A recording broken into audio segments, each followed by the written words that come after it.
Re release అయినప్పటికీ బాహుబలికి ఏమాత్రం ఆదరణ తగ్గడం లేదు. రిలీజ్ అవుతున్న సినిమాలతో సమానంగా వసూలని సాధిస్తూ ట్రేడ్ వర్గాల్ని ఆశ్చర్యపరుస్తుంది బాహుబలి.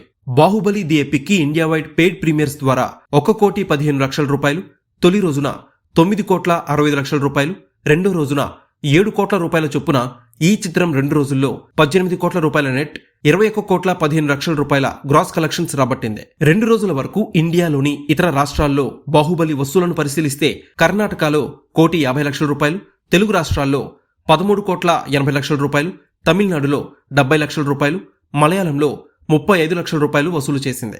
బాహుబలి ది ఎపిక్ కి నార్త్ అమెరికాలో తొలి రోజున 100K, రెండో రోజున 75K చొప్పున 2 రోజుల్లో 175K అంటే భారత కరెన్సీలో 1,55,00,000 కలెక్షన్స్ రాగా, Europe, UK, Australia, New Zealand, Gulf, middle east తదితర దేశాల్లో మరో 5 కోట్ల రూపాయలు వసూలు చేసింది. మొత్తంగా 2 రోజుల్లో ఓవర్సీస్ లో ప్రభాస్ మూవీకి 6,70,00,000 కలెక్షన్స్ వచ్చాయి. ఇండియాలో వచ్చిన గ్రాస్ ప్లస్ ఓవర్సీస్ వసూళ్లు కలిపి వరల్డ్ వైడ్ గా బాహుబలి ది ఎపిక్ సినిమాకి 27,80,00,000 వసూలయ్యాయి. ఈ కలెక్షన్స్ తో రీ రిలీజుల్లో అత్యధిక వసూలు సాధించిన భారతీయ చిత్రాల్లో బాహుబలి ది ఎపిక్ 3వ స్థానంలో నిలిచింది.